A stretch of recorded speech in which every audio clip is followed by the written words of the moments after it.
Kleiner's Lab. Kleiner's Lab was the first piece of storytelling we worked on, and the one that took the longest to figure out.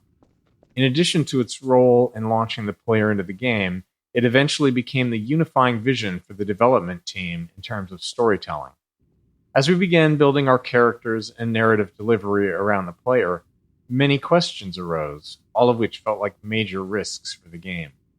Would players be able to extract the important information from the scene? Could we get them to care about these characters?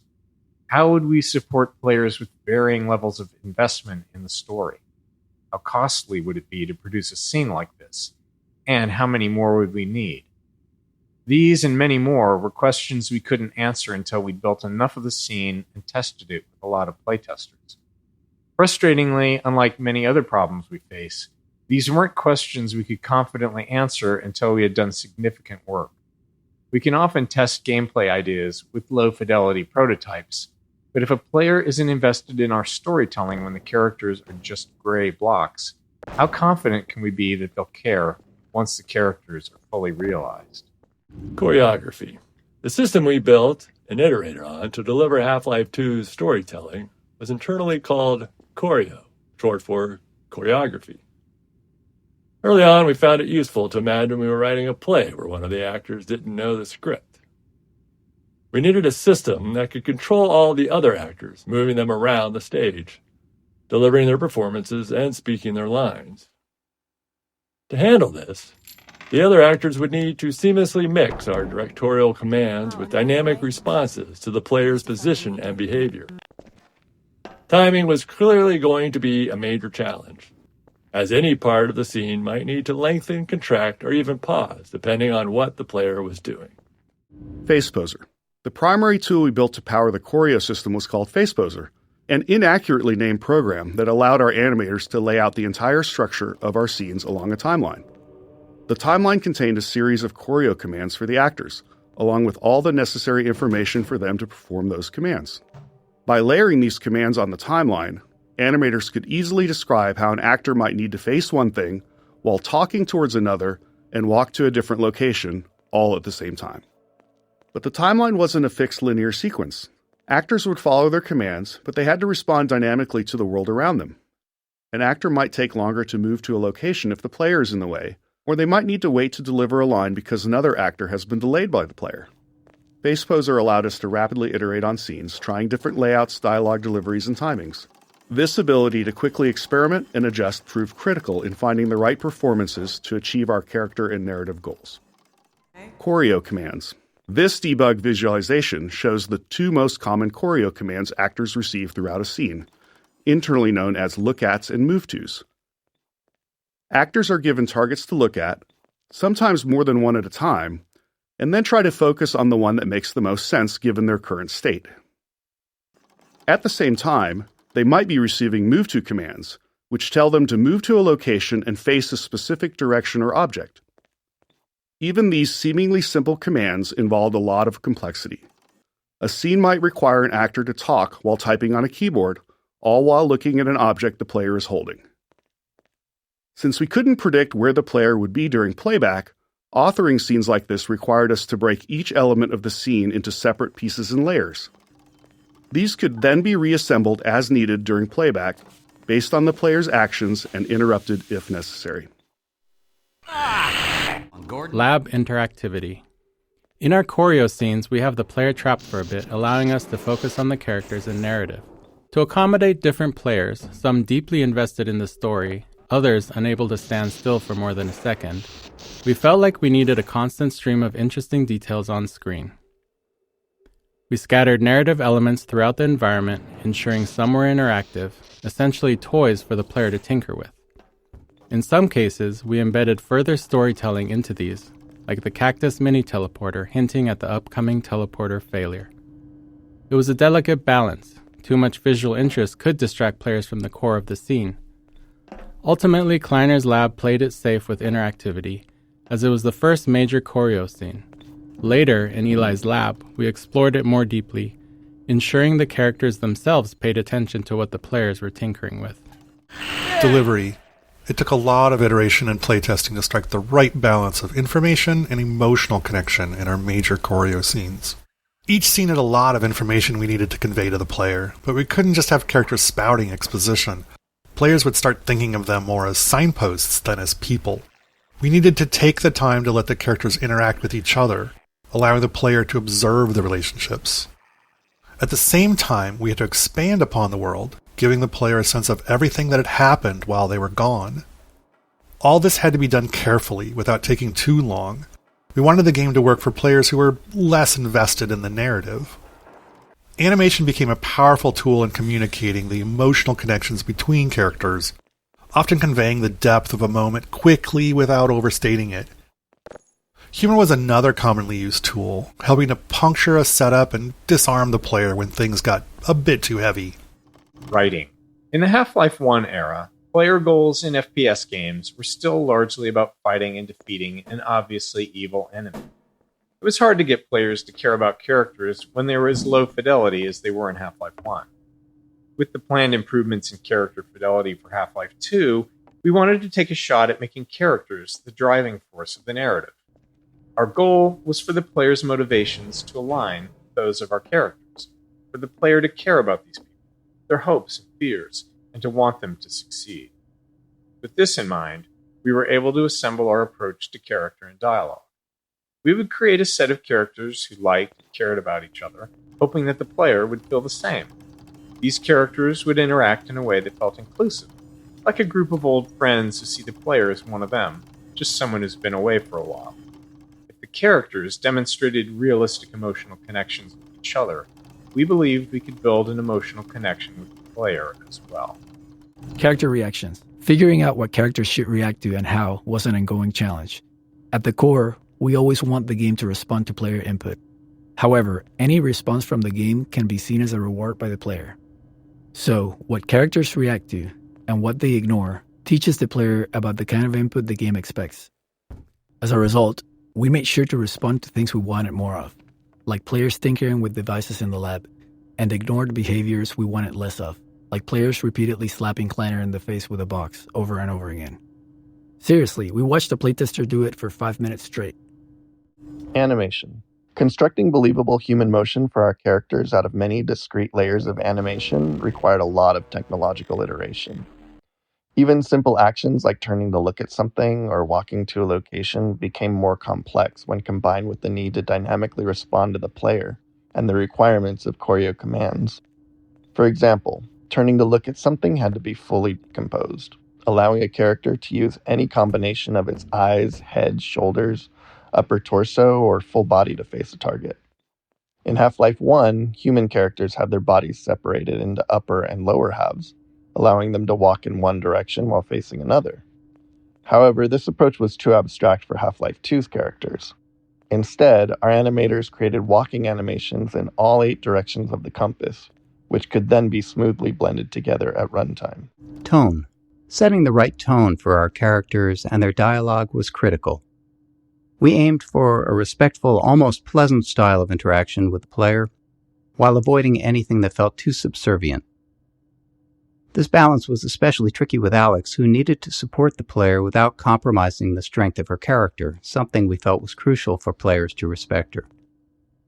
Her relationship with Eli was a core driver of the player's motivations, so it was important that players liked her and wanted to help her. We also wanted to contrast the warmth and camaraderie between the player's allies against the hostilities of Breen and the Combine, inspiring a sense of righteous indignation in the players for the battles ahead. Archetypes. We wanted to create narrative links between Half-Life 1 and Half-Life 2 through our characters. Our idea was to design individuals who felt like representations of Half-Life 1's archetypes, so that players might find them familiar, almost as though they'd met them in Half-Life 1 at some point that they couldn't quite remember. We based Dr. Kleiner on the scientist model we felt was the most iconic, and his personality was largely shaped by Hal Robbins, whose voice and performances had defined the Half-Life 1 scientists. One day, when we were in the thick of trying to figure out this character, Dr. Kleiner's face came into focus, as we happened to share an elevator with an accountant from an office on another floor of our building, and looking at him, it was clear that this is Dr. Kleiner's face. Luckily, He was receptive when we asked if we could photograph him for a video game character. Voice actors. To create more responsive and multidimensional characters in Half-Life 2, we needed to evolve our approach to working with voice actors. While running through a script with a modicum of direction was sufficient for much of the NPC dialogue for Half-Life 1, for Half-Life 2, we decided to give the actors more of an opportunity to be involved in helping to define the characters and bring them to life. We provided much more story context to the actors, showing them the game world, the environments their characters inhabited, and the other characters they interacted with. We sought actors who could take all that information and synthesize it into their performances to elevate their characters beyond what we had imagined. We held multiple sessions with the main actors, allowing them to digest and build upon their characters over time. For scenes where characters are interacting with each other, we'd often cue an actor with performances from other actors in the scene to create a better sense of connection and flow. Though we'd arrive at the studio with a script and a plan for the recording session, we made sure that the actors felt empowered and had the space to bring their own ideas to the character and performances. Having animators attend the voiceover sessions also proved critical, as they were responsible for stitching the characters' dialogue together with physical actions and expressions to form the resulting choreo scene. Often, animators found that their plans for how a scene would play out evolved quite a bit after working with the voice actor. Monitors. We use monitors a lot for storytelling in Half-Life 2 in the episodes, so much so that we even make fun of ourselves for it. The problem is they're just too damn useful. They're fantastic for expanding the world by showing events happening elsewhere, and they provide an easy way to have characters talk without needing to explain how they all got to the player's location. Anyone who's ever written any kind of story, especially one with an ensemble cast, understands the unique frustration of trying to create natural reasons for all of your characters to come together in the same place. In this case, we were really happy with how the monitor allowed Alyx to teleport away and then quickly appear in Eli's lab, making everything feel real and connected. Alyx's kiss. It's a small moment, but Alyx's kiss on Eli's cheek was important. Eventually, we're going to ask the player to save Eli, and we want them to care about him. To build that emotional connection, we needed to show the warmth and affection between Alyx and Eli. We didn't want to oversell it with dialogue or make it too big of an event. It had to feel genuine, not performative.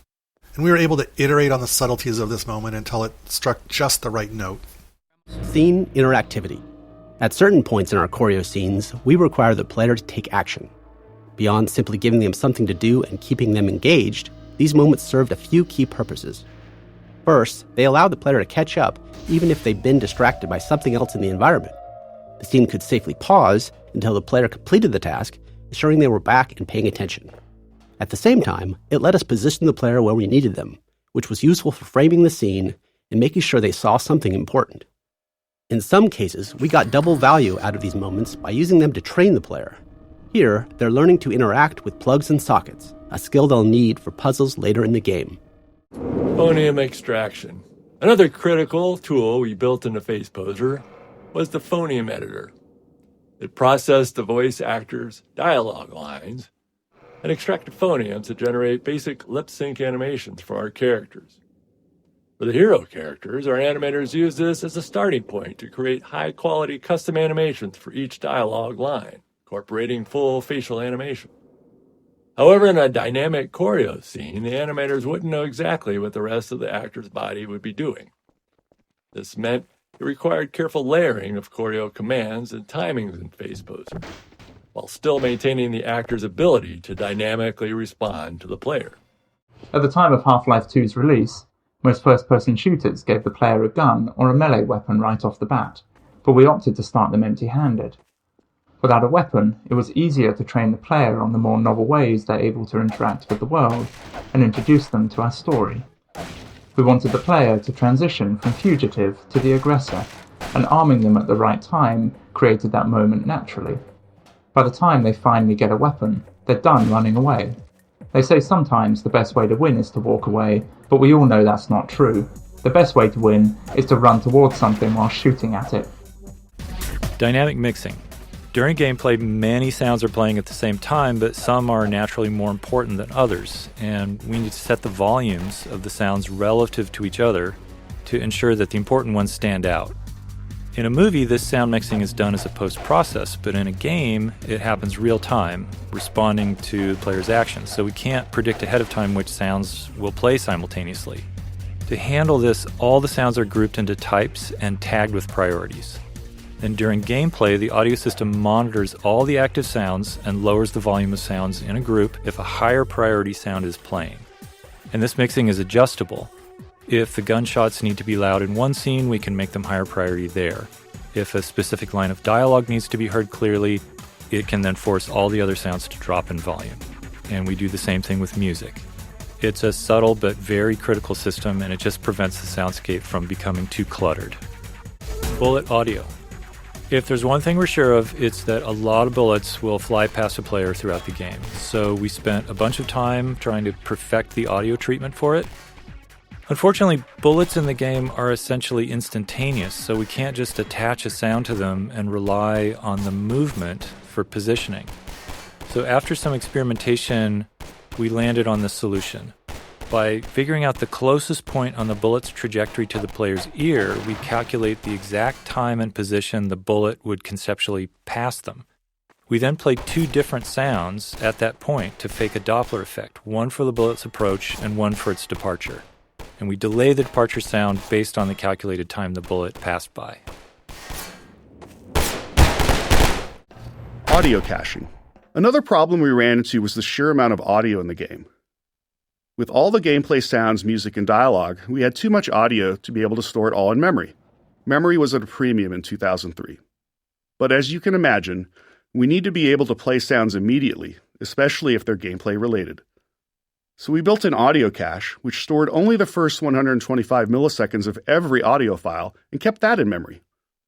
That 125 millisecond time was our best guess for how long it would take us to be able to stream an audio file in from disk. Then, whenever a sound was played in-game, we'd play the start of it from our audio cache while simultaneously kicking off a load of the full audio file from disk. By the time our cache start ended, we'd have the file loaded and could continue playing the rest of the sound. There were some other minor features, like keeping recent sounds fully in memory so that high-traffic ones didn't need to be loaded constantly. In today's engines, all kinds of assets, beyond just sounds, typically use the same kind of strategy. Physics sound. Getting physics to feel right for the player meant that the sounds produced by physics had to sound right too. As humans, we're all used to how objects and materials sound during various interactions, even if it's not something we actively notice. While we knew we couldn't account for everything, we wanted to focus on the details that contributed most to making our physics sound realistic. We started with per-object sounds for collisions and impacts. This allowed an object like a wooden crate to have custom sounds when it collided with other objects or classes of objects. Next, we began dynamically modifying these sounds based on the characteristics of the physical event, such as the masses involved and the force of the collision. This worked great for collisions, but didn't hold up in other interactions like objects scraping against each other. In reality, a wooden crate makes a different sound when it scrapes against a wall versus when it's thrown against that same wall. Let me tell you, nobody has done more research on the nuances of a wooden crate's physical properties than us.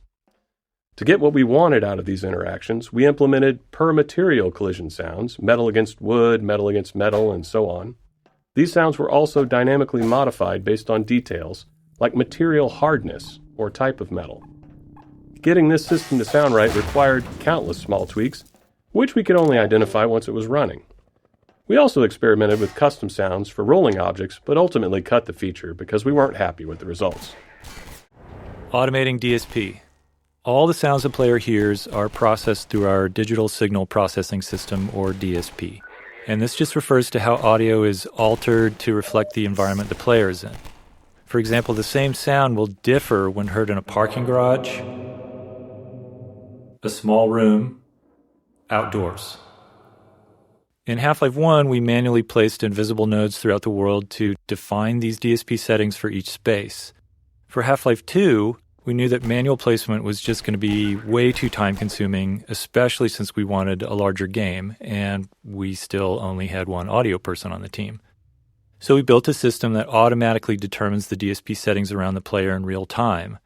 It does this by analyzing the space around the player, assessing the volume they're within. It examines the materials that make up the environment, basically. And then the system matches that space to one of the 25 hand-authored basic DSP types. We adjust some parameters, and we create the fully detailed DSP that modifies the sounds the player hears.